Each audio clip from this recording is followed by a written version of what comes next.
क्रूरता होती हुई देखें तो रजिस्ट्रेशन हो चाहे ना हो, क्रूरता फिर भी नहीं की जा सकती। धारा 11 के अंतर्गत की वाली क्रूरताएं कहीं पे भी नहीं की जा सकती। तो मुकदमा इस वाले चैप्टर में नहीं तो 11 में बुक कर सकते हैं अगर क्रूरता होती हुई देखें तो। कुछ पशु ऐसे हैं जिनको कभी भी प्रदर्शित नहीं किया जा सकता, कभी भी प्रदर्शित किसी भी तरह से नहीं किया जा सकता। शेर, टाइगर। नमस्कार, मैं हूं सुनीत चौधरी और आप देख रहे हैं पहाड़ी सफरनामा। 25 अप्रैल से भगवान केदारनाथ जी की यात्रा शुरू होनी है। ऐसे में पैदल मार्ग की अगर हम बात करें तो वहां पे हजारों की तादाद में पशु चलते हैं, यानी कि घोड़ा खच्चर वहां पे चलते हैं और इस दौरान कई क्रूरताएं भी वहां पे पशुओं के साथ होती हैं। आज हमारे बीच में गौरी जी मौजूद हैं जो कि प्रख्यात पशु क्रूरता को लेकर सरकार हैं, उसको लेकर लगातार जागरूक करती रहती हैं। हालांकि एक्ट काफ़ी बड़ा है, काफ़ी विस्तृत है। मैं उसमें न जाते हुए कुछ छोटी छोटी बातें मैं उनसे जानूंगा। मैम, एक्ट की अगर हम बात करें तो वो एक समुद्र है। हमारे पास बहुत कम समय है केदारनाथ यात्रा में, आप लगातार देखती रहती हैं। क्या कुछ ऐसी चीज़ें हैं जो हमारी पशु क्रूरता में आती हैं? किसी भी पशु से काम कराना जो घायल हो, जिसको चोट लगी हो, जो बीमार हो, जो अपंग हो, लंगड़ा रहा हो या जो बहुत वृद्ध हो, क्रूरता का सबसे प्रथम अध्याय वही है। तो पशु क्रूरता निवारण अधिनियम के संबंध में आज जो हम चर्चाएं कर रहे हैं संबंधित प्रशासन के अधिकारियों के साथ, तो उसमें हम उनको यही बता रहे हैं कि किसी भी प्रकार से अगर हमें आँख से दिख रहा है कि ये घोड़ा चलने लायक नहीं है, उसको कोई चोट लगी है, बीमार है वगैरह वगैरह, तो वहाँ तुरंत मुकदमा कायम करने की आवश्यकता है ऐसे व्यक्ति के खिलाफ जो उस घोड़े का मालिक है, जो उसे चला रहा है। और यदि वो किसी की ज़मीन पर रखा गया है तो उस जगह के मालिक को भी सम्मिलित किया जा सकता है ऐसे अपराध, क्योंकि ये पशुपतिनाथ का धाम है और हमें किसी भी इस प्रकार के पाप से अपने पीठ को बचाना है और किसी भी प्रकार के अपराध को होने से, किसी भी ऐसी हिंसा को होने से रोकना है। जो पशुओं के प्रति हमने पिछले कई वर्षों में देखी, हजारों घोड़ों की मौतें हुई, हमारा पर्यावरण भी खराब हुआ, बहुत सारे लोगों की भी जानें हुई। कमज़ोर घोड़े जब लोहे की नाल लगी होती है और पथरीले मार्ग पे पानी बरसने में चलते हैं, फिसलते हैं, गिरते हैं, यात्री भी उनके साथ मरते हैं। पैदल यात्रियों के लिए बड़ी मुश्किल पैदा होती है कि वो घोड़ों के बीच में से किसी तरह जाएं। गंदगी इतनी हमारे यात्रा मार्ग पे फैलती है। ये तमाम तरह की चीज़ें हैं जो हम कोशिश कर रहे हैं कि इस वर्ष ना हो और इस वर्ष का हमारा यात्रा क्रूरता, गंदगी और इस प्रकार की जो भी चीज़ें हो रही हैं उनसे हीन रहे। मैम, अक्सर हम मानते हैं कि जो हमारी चार धाम यात्राएं हैं ये एक आर्थिकी का साधन भी है, पर कहीं ना कहीं आर्थिकी की उधेड़-बुन में हम बेजुबानों पे लगातार अत्याचार कर रहे हैं। बीते वर्ष की अगर हम बात करें, कई उदाहरण सामने थे। हालांकि प्रशासन के द्वारा बीते वर्ष कुछ मुकदमे भी कायम किए थे, मगर अभी तक ऐसी नज़ीरें पेश नहीं हो पाई हैं क्योंकि समाज उसका अनुसरण कर सके।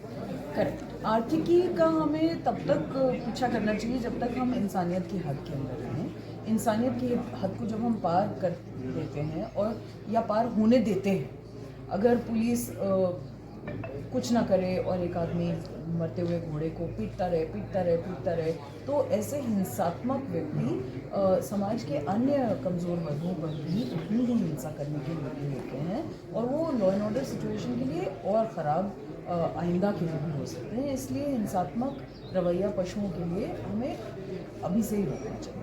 और आर्थिकी का मतलब ये नहीं है कि हम कानून का उल्लंघन करें।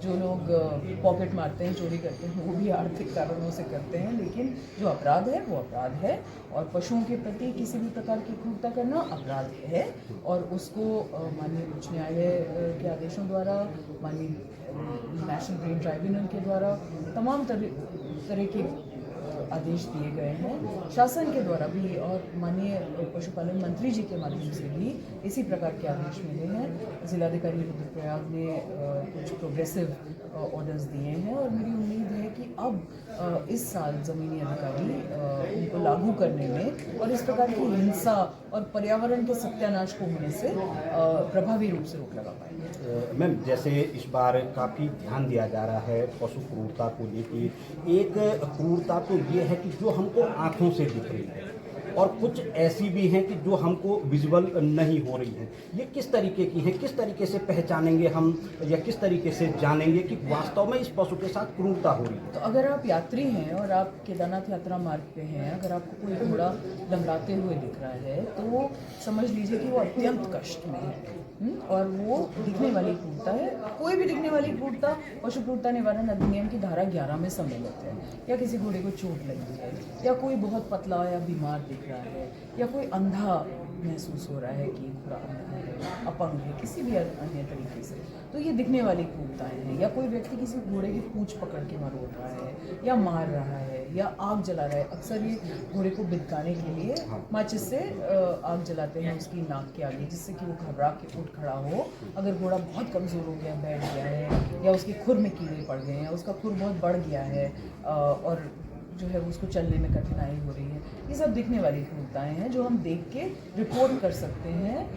नंबर्स अब यात्रा मार्ग पे उपलब्ध होंगे ऐसे अधिकारियों के जिनको सूचना दी जा सकती है ऐसे घोड़ों के बारे में जो जिनके प्रति क्रूरता हो रही है, दृष्टिगोचर हो रही है। लेकिन ऐसी भी क्रूरताएं हैं जैसे घोड़े को 2 चक्कर लगाए गए।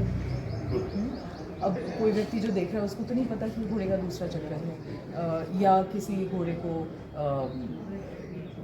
इनफ खाना नहीं दिया गया, या उसको पौष्टिक आहार नहीं दिया गया, या उसको पानी पिलाने के लिए नहीं रोका गया, या ठंडा पानी पीने के लिए उसको मजबूर किया गया।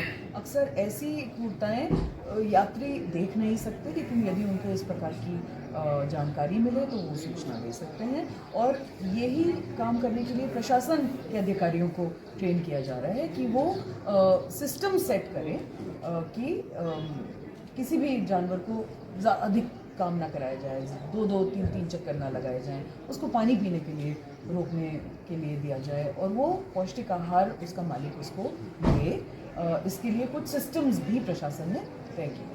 मैम, जैसे कि आज यहाँ पे एक प्रशिक्षण दिया जा रहा है, पशुपालन विभाग के लोग उसमें हैं, पुलिस के लोग उसमें हैं, न्यू टास्क फोर्स के उसमें हैं, क्या कुछ जो बारीकियाँ हैं, क्योंकि यात्रा प्रारंभ होने वाली है, आने वाले दिनों में जो यात्रियों का सैलाब है वो उमड़ने वाला है, फौरी तौर पर क्या कुछ प्रशिक्षण दिया जा रहा है?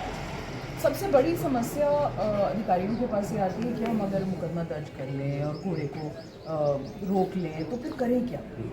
और कोई भी थाने वाले ये नहीं चाहते कि थाने में जो है घोड़ों का हुजूम लग जाए और वो सब यहाँ खड़े हो जाएं और चिकित्सा उपलब्ध कराने की जिम्मेदारी उनके ऊपर पड़ जाए, ऐसा कोई चाहता नहीं है। तो ये बहुत ज़रूरी था कि जो प्रोटोकॉल है सर्च और सीजर का वो हम इनको अच्छे से बता दें और उसी के लिए एक हैंडबुक भी बनाई गई है भारत सरकार द्वारा जो अब सबको उपलब्ध कराई जाएगी। जैसे sector officers, new task force, police officers, veterinary officers, सबके पास ये हैंडबुक भी हो। ये handbook animal welfare board of India की वेबसाइट पर भी है, तो कोई यात्री भी चाहे तो उस हैंडबुक को डाउनलोड करके अपने पास रख सकते हैं। उनको पता हो कि किन सिस्टम्स के साथ काम करना है।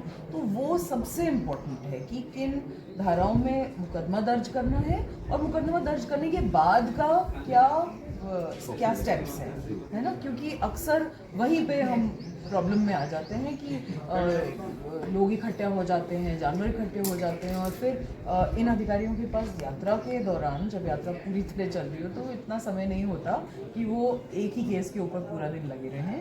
तो ये अगर स्मूथ प्रोसेस इसका सेट हो जाएगा तो बहुत अच्छा होगा, उसी के लिए वर्कशॉप है। मैम, मेरा एक अंतिम सवाल है जो अक्सर हमको देखने को मिलता है। हालांकि जिंदा पशु के साथ तो हम क्रूरता की बात कर देते हैं, मगर जब उस 16 किलोमीटर के पैदल ट्रैक पे कोई पशु अनायास मर जाता है और वो पड़ा रहता है, क्या उसे हम क्रूरता नहीं मानेंगे? क्रूरता का अंत वहाँ हो जाता है जहाँ पे मृत्यु होती है। उसके आगे ये पर्यावरण के लिए घातक स्थिति उत्पन्न हो जाती है। जब उसकी लाश वहाँ सड़ती है, वो मानव स्वास्थ्य के लिए एक घातक स्थिति उत्पन्न हो जाती है, क्योंकि वहाँ से जैसे ही कोई लाश, जैसे ही कोई घोड़ा मरा, उसकी कीटाणु उसके शरीर में पैदा होंगे और वो महामारी बना सकते हैं, लोगों को स्वास्थ्य का खतरा हो सकता है। तो वो तो है ही, लेकिन इस बार ये भी कोशिश की जा रही है कि घोड़े मरेंगे ना। अगर हम उनका नीचे से ऊपर चढ़ने से पहले ही हृदय का परीक्षण कर लें कि क्या उनका दिल इतना मजबूत है कि उनको एक हम स्ट्रेस टेस्ट करके देख लें। हम उनको देख लें कि ग्लैंडर्स तो नहीं है, जो एक बहुत ही घातक महामारी है, जो घोड़ों से इंसानों में भी फैलती है और अभी तक इसकी टेस्ट नहीं की जाती है। हम ये देख लें कि उसकी पीठ तो हटी हुई नहीं है, कि कहीं उसके पस पड़ा हुआ हो और वो ऊपर जाके दर्द के मारे ही मर जाए। हम ये देख लें कि एक घोड़े के दो 3 चक्कर ना लगाए जाएं, जिससे वो थकान से ना मर जाए। अगर हम इन चीज़ों का ध्यान रखें तो घोड़े मरेंगे ही कम, और अगर जैसे ही मरे तो उसका भी एक प्रोसेस सेट है कि एक निर्धारित स्थान तक उस घोड़े की लाश को लाने का काम पशु स्वामी का होगा। पशु स्वामी जिसने उससे पैसा कमाया, जिसने उसको आर्थिक एक्सप्लॉयटेशन उसका किया, उसी की जिम्मेदारी है कि वो अपने ही पैसों से उस घोड़े को उसकी कब्र तक पहुँचाए।